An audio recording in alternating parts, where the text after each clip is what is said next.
All right, everyone. As we said last week, this is going to be a packed episode, all about Six Nations, Team of the Week, Teams of the Derby so far, report cards, as well as Super Rugby reactions and Team of the Week. Let's get into it. I need all the wins, yeah. Ain't no L's, I gotta get a no call and quits, yeah. Gotta keep on moving no matter how hard. Here comes Danny Tusi-Sala, back to Baker, Baker with the fin. Kurt Baker in for DC, and this may well do it Old Glory with the try. The New Zealand Sevens legend, Kurt Baker with the cherry on top. Can you believe it? Hello, everyone, and welcome back to the Line Rugby Podcast, a show brought to you by the Blue Sports Network. I'm your host, Mike Nagaishi, and welcome back. All right, let's get into it, guys. Let's try to make this thing nice and sweet so we can cut this up and get this out today. Let's go. All right, so as for the Six Nations, for my team of the Derby so far, I have Andrew Porter at prop. Been a stunning revelation with Tag Furlong out. You know, the other side for Loosehead has been a rotating door. So, having him there as a stalwart has been insane. Roland Kelleher at hooker has been an absolute freak. I would have put Pietro Malvaca here or what's it called? Julian Marchand, but, I just couldn't, with the way that Kelleher has the lineups running and just overall set piece humming, I can't leave him out. I have number 3, Xander Fagerson. Whether it's scoring tries, protecting on the scrum, dominant tackles, running with ball in hand. I'm very proud of him. Good to see him in that number 3 spot. All right, for number 4 and 5, we got Togburn and Will Rowlands. Now, one could argue I could have put Grant Gilchrist here. I decided not to, for the one reason because Will Rowlands, is on a very junk Wales team. And what you see him do, which is the dirty work, day in and day out, is a beautiful thing to see. And, not giving up in that position. So I think that elevated him to that 5 spot. For my back row, I got Tom Curry, Jack Morgan, and Gregory Aldrete. Obvious reasons there. Pretty sure I don't have to describe that for you. For 9. Now, as for my 9 and 10 spot, one could argue I easily could have put Anton Dupont there. I went for Jameson Gibson Park and Sam Prendergast. Now, why would I go for an Ireland 9 and 10 spot? Well, for reasons I'll get into later, Jameson Gibson Park has been the best 9 in the comp. Hitting from doing the dirty work to doing good things regarding game management, kicking, ball in play, managing the space very well. So that Sam Prendergast only has to manage a couple things. He's done a really good job of that.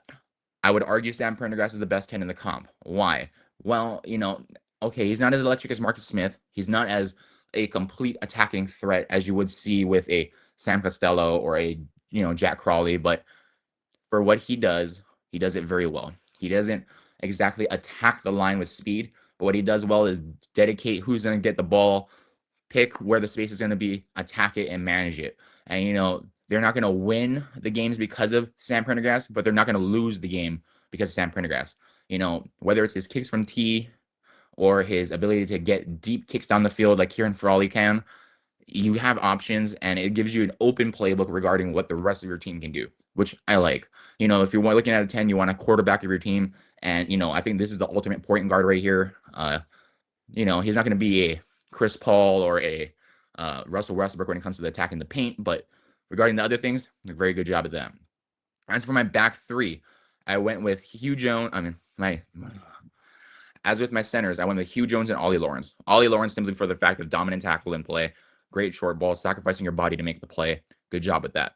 As for Hugh Jones, great attacking threat. That's all I need to say on that one.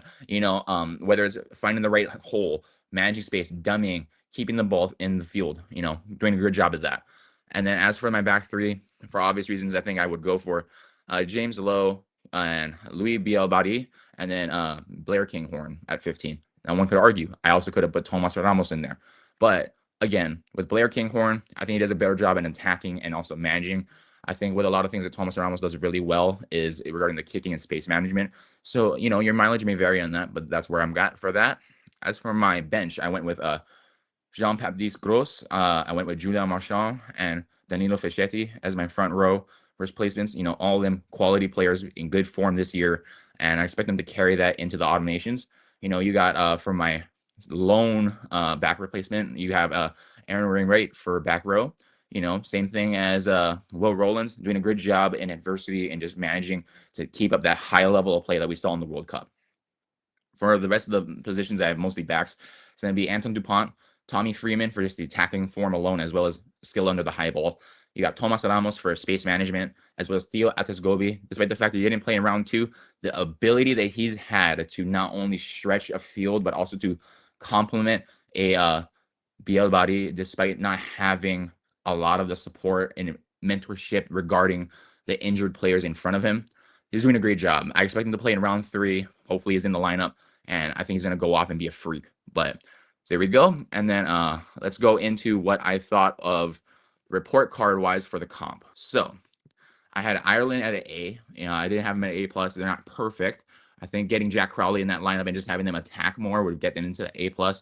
But, given the fact that they're wanting to go with a more of a game manager in Sam Prendergast, I am not surprised at this. And, the grade's going to go down. I think they're going to go for the three-peat this year in terms of getting the Six Nations title. As I said earlier, Sam Prendergast is a great game manager material, but makes a good case to start given the data that's been out there. I shouldn't have to tell you this. You can look it up on any, Irish Times, things like that. A lot of these sites, Planet Rugby, they all have the data that shows that Sam Prendergast, while, a little bit more passive in that, is, just as good, arguably better in some cases than Jack Crowley is despite his current form. So being that as it may, we're going to leave that at that. And then you got, I think, will Jack Crowley make it or will he bolt? That's a big thing for me. I love Jack Crowley. I've been watching him for the last couple years, from coming as a young buck in Munster to just being a freak in the gold and the green jersey. So, watching him play and not watching him on the bench is really depressing. So I would love to see him try to see if he has any eligibility for other teams, or will he just try to just push through diversity and just keep the, competition going at that spot. I would like to see him retain that jersey, but I think the jury's still out on that. And then I would used to seeing a lot of forward dominance out of Ireland. It's been kind of missing as of late. Don't get me wrong. You had your clutch plays a lot from, your Jack Conans, your Josh Van der Fleers, Tog Burns, but it's not as punishing as it used to be. And I kind of miss that, whether it's the Tog Furlong, blowing you up for a hit and then just taking the pass and picking it for a tutty, or you're running in the open field to Tog Burn, just causing a lot of mayhem. A lot of that forward dominance, that physicality that I'm looking for has been limited, to say the least, going into this comp. So maybe it's game management for the Autumn Nations, who knows, but I want to see that level of, 2019 Wales, 2018 Ireland, what I got to see play in the Steinlager series, the Champions Cup. I want to see that come back. So there's that. That's another reason why the grade is a little down. And then also my MVPs for their team is, for obvious reasons, Jamison Gibson Park and Sam Prendergast as the honorable mention. All right. As for England, I have them at an A-. So despite having a revolving door at the back three, I think Borthwick has done it again regarding, the performance of this team and the short time that he had to turn this team around. Good job with that. I think this team is rising to the occasion with peak physicality not seen since the Eddie Jones 2019 team. This is the kind of physicality that I want to see Ireland use. This ability to just get some argy-bargy in there, get a little bit, in their heads, talk a whole bunch of crap, but get in there and back it up. And this team is, you could argue they have their swag back. They're riding through the Curry twins. Ben Earl is being a freak as per usual, and is creating beautiful chaos within that back row line. Love that. Marcus Smith and Freddie, by proxy, don't have to do too much. This team is managing themselves, whether it's through Ollie Lawrence, whether it's through the nines, or even the forwards. The loose forwards are basically running the show. And it's good to see that, this team is diversified from out of the Owen Farrell, George Ford, or Marcus Smith realm of just having them run through the team. I also do like the fact that if the England had a healthy team, they'd be dangerous even in the Six Nations to win it. So, if you're looking at the back three, or you're looking at prop to tight five, there's a lot of holes there of guys with, for example, Luke Kwan Dickey's been starting for the majority of this tournament.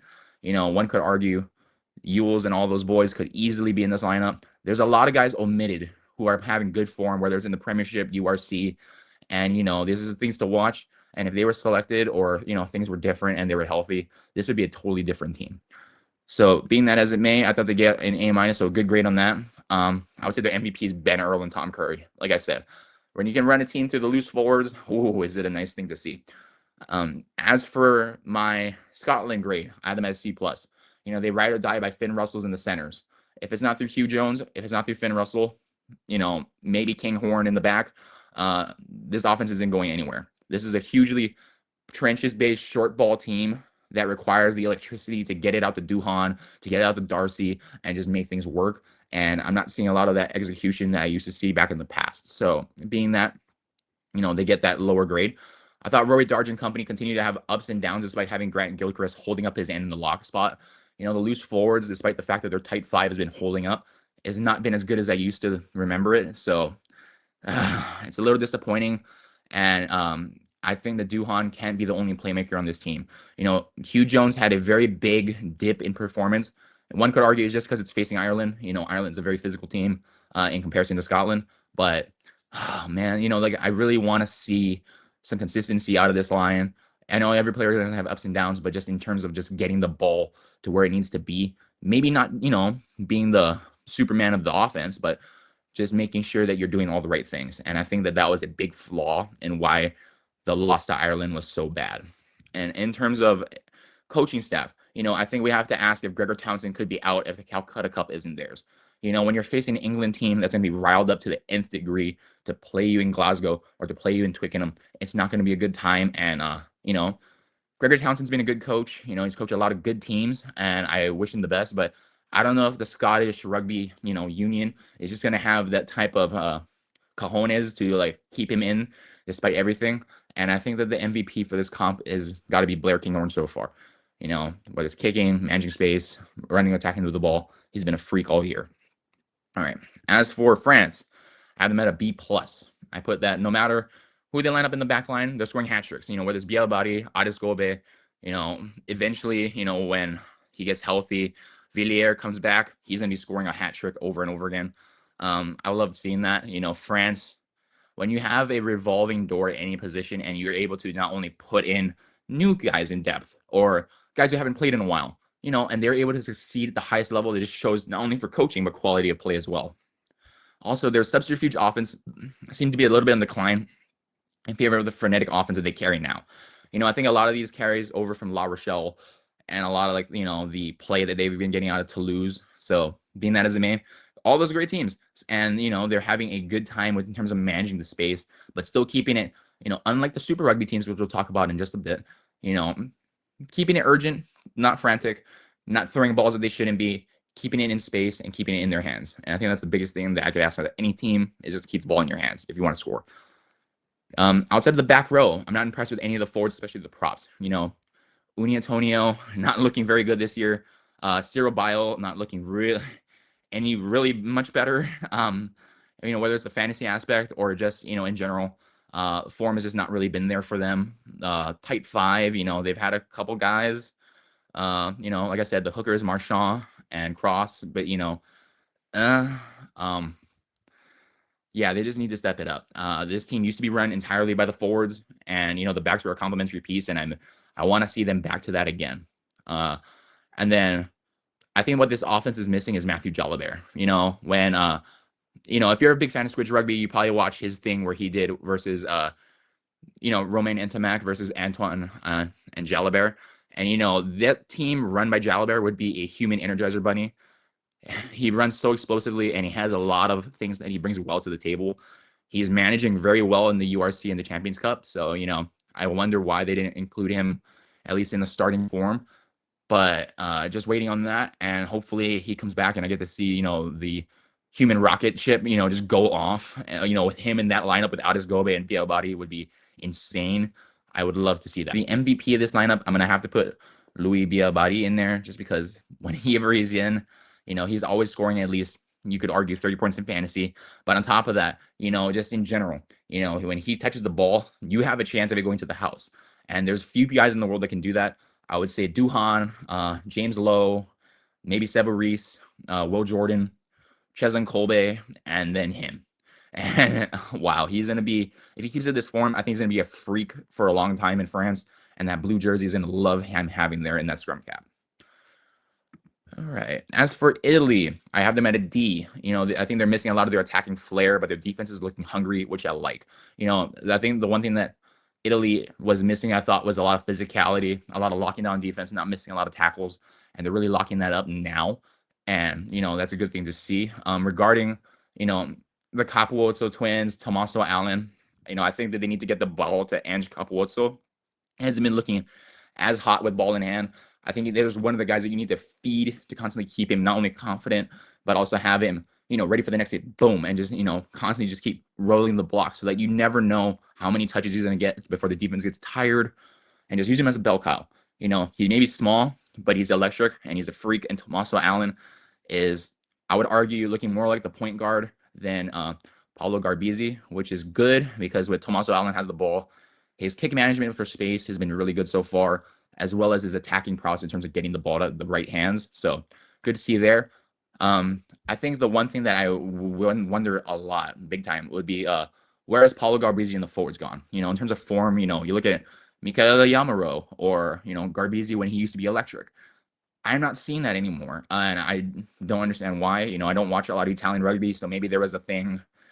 Maybe he has a nagging injury. Maybe he's, lost his form. But the last time I watched a decent bit of Italian rugby was when the 2019 World Cup, when they were going off and making a good statement after just early COVID during the Six Nations. And they looked a lot different than what they are now. And, some positive changes, some negative changes. So being as it may, I think this team deserves that lower grade that they got. And I think their MVP has to be Tommaso Allen for all the reasons I said above.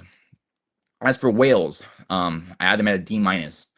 It's not entirely Gatz's fault. I would blame PVAC and the politics for why this team is so gutted in terms of not only talent, but also pathways, payment, confidence, etc. And I think losing Owen Watkin and Aaron Beard has hurt their continuity and their confidence way more than you think. Losing Owen Watkin and Alan Wainwright in the first round within the first, 10, 20 minutes was insane. I never would have thought that could have happened. But, also having Adam Beard out since the beginning of this comp has been big. Because if you look at Adam Beard, he's one of those guys that if you have a maul, if you have a scrum, he's not a guy you want to go up against. And certainly he can disrupt and destroy any of that. So, having him out gives them a lot of confidence to not only attack that kind of space, but also to just keep pounding and hoping for an opening. So, it's something that I wish that Wales had a depth option to attack with, but I haven't seen it just yet. I think they either have to go back to youngness in the backs or stay old and succeed in that way. You have to pick one or the other. You can't have Rio Dyer, who is a freak, but hasn't been really in the comp, or, versus Josh Adams, who's still in relatively decent shape, but, is getting up there in age and isn't in his prime really for scoring or attack. I wouldn't necessarily say he's the best informed fifth, wing for Wales at all. And I wish they could just get some solid, lock down. This guy's going here, this guy's going here, and keep it young and develop, or nothing at all. And I think not having a solid scrum that they used to has hurt them big time, whether it's Dewey Lake being in and out with injury, Daffyd Jenkins being, and then the rest of this team kind of lagging behind outside the loose forwards. Because of that, you're not as physical as you used to be. A lot of teams used to fear Wales for the fact that they could pound you in the mouth and just keep going, whether it was in the backs or in the forwards. This team doesn't have that anymore. It's half electricity, half physical. And I think once they get their identity back, this is something that they're going to have to fear. But I think it's going to take 3 to 5 years easily. As for the MVPs of this, I would like to see Jack Morgan and honorable mention to Will Rowlands just for what they do for this team. Like I said, in the team of the year so far, doing a good job. As for the new coach, oh man, consider this a very hot take right now, but I think whoever inherits this coaching situation inherits a terrible situation from top to bottom. And then rumors speculate that Jacques Nienaber may decide to, take up that spot. And that would be very interesting to see because, he would be the perfect person to bring back that Wales OG philosophy of just pounding you in the mouth until you give up. And I can't wait to see that. If that's the case, it'd be sad to watch him play against my Springboks. So a little sad about that. But, I think it would be a good fit. And I think he'd bring a lot of good managerial success as well as championship culture to that team. So perfect addition there if that Evans is coming up. If not, I'm a little nervous about that. All right. As for Super Rugby, so far, let's go over my reactions first. Man, okay, I think the biggest thing that stuck out to me was the Canes choking to the Satyrs. What happened? I really don't know. They should have been a -8 favorite to win the game by a try and change, and instead they lose that by 8. I don't. They had every opportunity to win that. I can't speak for the fact that being Christchurch in round 1 is different, but oh man, they had every opportunity, whether it's through Naholo, Godfrey, Roy guard and the loose forwards, and they just didn't take the advantage that they should have been. I really think that the Canes need to cover the fast break and have more guys watching chip coverage, because all the Crusaders did all day was chip, grub, move the ball like that, cover the broken line play. A lot of them were crowding in the middle, taking plays off. I'm very disappointed in that. And then, the YOLO balls on the edge, whether it's from, Iose to tossing to Naholo or Godfrey trying to get it all the way out to the edge. They're a young team. They really need to get that back down because, if you look at it, a lot of the Crusader ball came off of that or turnovers after that in phases. So, you're looking at a team that's kind of like the Blues, kind of thriving on that and not really taking the opportunity to retain ball in hand and continue to make inroads in that regard. So there's that. As for Harry Godfrey, I think Harry Godfrey and a 15 that they had for this comp were a nasty combo. They weren't able to do much in terms of attack, but their management and, when they weren't involved, just kind of adding to that organization had a lot happened in the end. As for Harry Godfrey and the 15 that they were using this week, it was a nasty combo, but I don't think they were able to do too much but manage. When they were involved, they were getting hit a lot. They were trying to attack the line. It wasn't really working as well as they thought. In terms of the management of the space, I thought they did a great job in terms of kick tennis, moving the ball, just around the park, and then, going side on the sideline. Good job with that. But I do think that the Crusaders now are healthy, relatively speaking.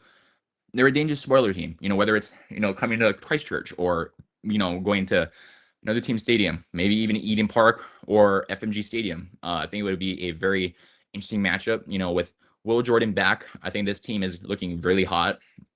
JOC, oh man, Sever Reese basically running the game by himself to score. There's a lot of options that you have to defend with this team, and there's not a lot of teams equipped well enough to cover those options. And in terms of their 9, I thought they may have found their person in Preston. Not only just scoring the hat trick, but just the way he chipped, managed who was getting the ball first, attacked from sniping. Everything just looked really well. He was basically going as a pro's pro in most of those movements. A lot of people in the color commentator agreed with me.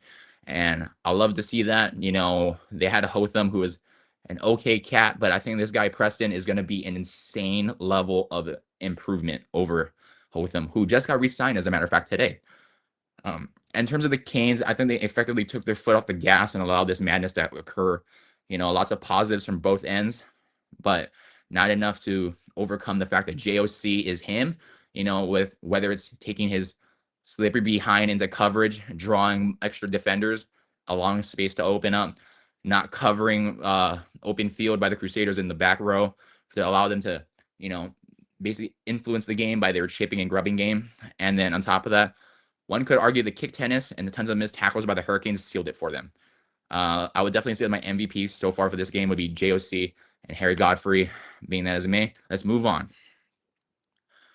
I would definitely say my MVPs are JOC and Will Jordan coming back, but let's move on. All right, now as for my favorites to win the comp, which is the Waratahs, they did an job against the Highlanders, which I thought they were heavily favored to beat anyway on home soil. Let's go over some of the highlights that I saw. Overall, I thought Joseph Suali'i was a great addition to the team, especially at fullback, being able to hit the high ball, very league things, able to go into attacking movement and attacking management. Good job with that. But I would say, what was with everyone in their terrible edge defense and their broken line of speed for the Waratahs? If they were all bunched towards the middle, taking plays off, going out wide, leaving holes in the middle, and then when they had a line break that they easily could have at least slowed down to even stopped entirely, they kept their heads down and sometimes walked. Other times they jogged rather than sprinted. I was very disappointed in that. I thought they had a great breakdown defense and pre-gold zone attacking D, but they became just too passive in attack on support for creating, lack of possession, whether it's on attack, jogging to support, your next man in attack up to the very end of the wire, or hanging on to the ruck and, not helping on the goal line defense that you easily could have helped. Very disappointed in that. I don't trust too much in that team to really fix it. While Dan McKellar is a okay coach, I hope that they try to right the ship on that end, because if not, all their games are going to be down to the wire. And while, it gets entertaining to some point, especially if it's a good team like the Landers looked, it's not always going to get the same amount of fanfare, and it's going to get old. So you need to fix that entirely now. And if you do, good for you. In terms of the lack of effort, as I said, chase down broken lines. I get walking if it's basically guaranteed and, you're maybe 10, 15 yards ahead of you. But if you have a chance to just stop them, you should take every opportunity to do so. And that's just on top of lack of effort. That's lack of morale and dedication. So that's something that I would stamp out if I was their coach, but I'm not. So we'll just have to see what Dan McKellar and the staff decide to do with that.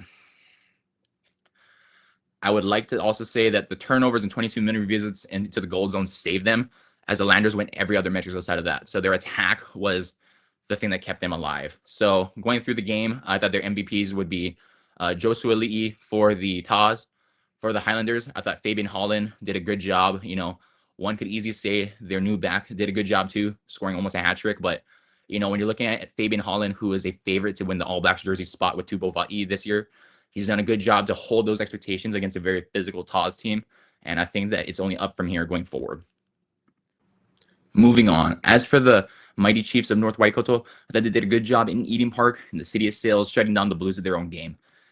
One could argue that the Blues should have been heavily favorites to at least win by 3+ points.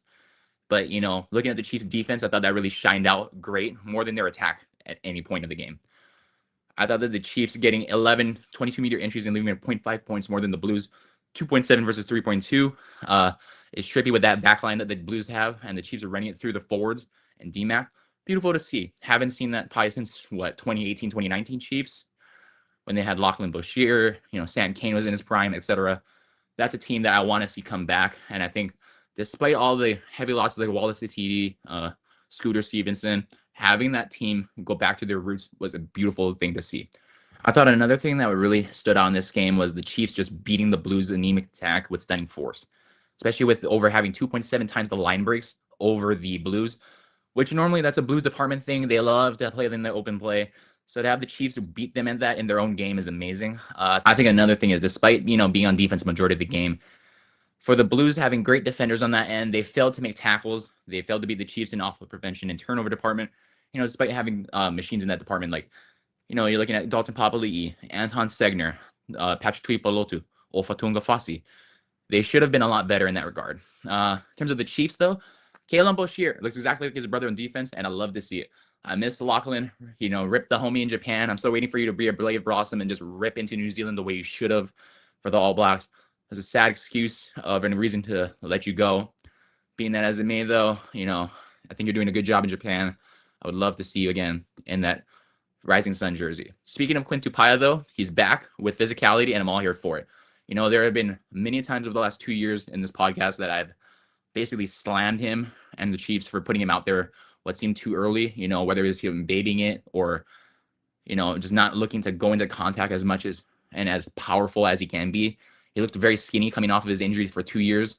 And, coming back now, he looks back to his old self, relatively speaking. Still waiting for him to get that step back. But, if he doesn't, I like where he's at now, and I hope he stays there for the rest of the comp. May I say this? If this is what the Chiefs are going to look like without Wallace, without Scooter, this team is going to be insane, and I think they're the team to beat and to win the championship this year, barring, their usual late season collapses. I think another one I was really disappointed in was the fact that the Drua were handed by the Brumbies their first L on Fijian soil ever by an Australian team. Per usual, while the Drua were good in open and broken play, they have yet to truly master the set piece and the breakdown, as the Brumbies just mishandled them all over the field. In a true game that at one point throughout most of their tenure in Super Rugby were mastered by the midfield with the Drua, not only did they not get involved, but when they're given the chance to impact the game, they didn't impact it at all. And Masia was being specifically targeted at multiple times, but just kind of floundered. It really disappointed me because Iosefo Masia was the man for the last couple years in Super Rugby when he came out. Before him, it was Doroase and I forget his name, but it's the other guy that's playing for Racing 92 right now. He's, they're all been freaks at that midfield spot, at that 13 position. And for whatever reason, Masia just got either game planned out or was just targeted heavily to the point where his impact was very minimal into the game. I do wish the tight five had made a lot of inroads, that the back row, specifically Salawa and Co, were also involved and schemed open. The tight five was majorly part of the game throughout the majority of the stretch. You had Tivita and Canaveri just opening up plays, getting line breaks, assisting in line breaks. But just Salawa and co, they just were not as involved as I would like them to be. With the amount of athleticism that they have, Joseva Tamani and friends, they have units out there that they can easily use on the edge, and they weren't using them at all. And I think another one was just, just with both teams, is injury ravage, especially with the Brumbies dealing with depth, with 6 debutants and 15-minute guy playing with a heart. Contributed to critical turnovers that not only led to frantic play by the Drua, but also provided the opportunities to claw back in points. And, looking back on it, I would say their MVPs would have to be Luke Reimer, who, went off for an HIA and was out for a good almost 40 minutes, came back in the 60th minute and led them to basically victory. And, it's stuff like that I really want to see from a lot of the other teams, just playing with that heart, that determination, that not only just will to just live, but also just to survive and beat the team through your sheer will. And, the opposite side of that, and I would say Tavita Nkanaveri was my MVP for the Drua. He played very hard. Used to this kind of play from him. He set the standard for this team, and I think everyone has to live up to him moving forward. They're going to be an interesting stretch without Celestino Ravut Almanda for a while. So let's see and hope for the best. As for the Force, I think they did a great job in smashing Moana Pacifica despite being behind the curve for most of the comp. Somehow only with 12 minutes in the lead and about 55 minutes or 65% for the rest being behind, they did a damn good job at just forcing their will on the other opponent, which I love to see. I am a little confused that while the Force are on a 12-man defensive line with the back three basically covering in what we call in high school rugby the pistol formations, and then also, just kind of choking up with that back three on every play, running it to completion, instead of just holding back and holding that space. If they just didn't shoot up on a couple of things, like a couple of the line breaks from Miracle Faingalagi and their back three would have been easily stopped, I think, or at least slowed down to the nth degree. I think Moana's physicality was great, just combined with the Force's lack of offload defense, really brought them inroads as their open play just continued to blossom. I love watching what Tano Umaga has done with this team. He's transformed them from a physical, scrappy team that just couldn't get points on the board to now a team that gets points on the board, but just needs to work on a couple of things. It's beautiful to watch that develop. I really wish he had the opportunity to do that with the Blues, but, so be it. It's good to see him coaching up the Island boys, getting them together, ready for, elevating their play in international competition.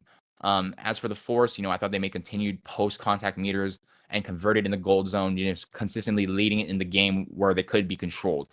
They weren't going out of their way to influence the game in any other way, that allowed them to play on their terms. And I think that's what helped them succeed in this game. On top of that, Ben Donaldson doing the fake follow through with the dummy and then an inside blocker, which is Otere Black's play. Okay. From practice was just brilliant. And I think should be an answer to all as to why practice the way you play is so important. You hear from a lot of people, you don't really get to see it in action. And I think the Force having that video out there just proves that this is why you do it the way you should in the game. For centers, I went with Quintu Paia and Ollie Sapsford. Not only scoring, physicality, tackles, holding down the breakdown, getting dirty, getting in those plays, forward base plays is what I want to see from any back. And both these guys are coming back into the conversation for prominence. In terms of my back three, I went with Severis, Joseph Suali'i, Will Jordan. Need to say more. All of it has been discussed above. Just freaks. George Bauer, Dave Porecki are going to be my two front row replacements. George Bauer, probably the only Crusader front rowerman that I thought made good inroads in attack and as well as defense. Dave Porecki for the Waratahs, great line throws, beautiful with ball in the hand, great to come back from that horrific head knock to just play out of his mind to help them win the game. I had Tom Hooper at lock. For him with the Brumbies, same thing. It's all about the breakdown. It's all about moving those crucial meters, and he's a meter eater in that case. He's not going to get any star roles, but he's going to be in there in that conversation every day for the Brumbies. As for my loose forward replacement, I have Christian Leo Willie. Same thing with the Crusaders, another young cat who's going to be coming into this league, looking poised to get an All Blacks 15 or even an All Black bench spot. He's going to be fighting with the best of them. He has probably some of the best open field maneuvering of the Crusaders loose forwards, as well as the fact that he's great in the turnover. And he can finish like a league player. So I think we can all like that with that one. As for my last four, I went with a split field. So we're going to go with Harry Godfrey and JOC. JOC, for as old as he is doing magic with the Crusaders for at least for round one. Harry Godfrey, I said he's going to be a rising star. I said put him at 10, put Ruben Love at 15. When Ruben Love gets back eventually, if he does, he's going to be probably the linchpin of this offense. His ability to game manage as well as attack is insane. We didn't get to really see it this week. We're going to see it in future weeks, and you're going to see why this kid has earned the Hurricanes 10 jersey and will promise to be one of the most prominent players in Super Rugby coming up in the next 3 to 5 years. And then I also have Keenan Oholo and Max Jorgensen. Keenan Oholo, I would argue, hot take for all my Super Rugby fans, he's better than his brother. Wasake, great speed, great open play on the edge. Keeney does everything right on the inside. One could argue he could be a giant center if you wanted to put him there, but I don't. Massive on the edge, great power player, more than what Wasake was. He has great lateral quickness, something Wasake, I think, really didn't have. On top of that, a beautiful finisher, just like his brother. So I would argue all those three things, on top of that he's physical in the tackle, should bring him into that conversation of being better than his brother, as well as Max Jorgensen. Jorgo, as he's affectionately called. I've said this young kid coming out of the Waratahs for the last 2 years has been an absolute unit. It sucks that he got hurt for the World Cup camp when he was just entering his prominence. I think if he doesn't get hurt again this year, he's going to be back in that conversation to face the British and Irish Lions, and I think he'll be a shiner at that. But as for that, by the looks of it, we've gone through everything we can. That's going to be it for me again this week, guys. Wow, it has been over 45 minutes. Hopefully, I have entertained you guys enough. Sorry for the quick cuts. It's just because, my flow is just coming back, so bear with me. But hope to see you guys next time. See you next week. Peace.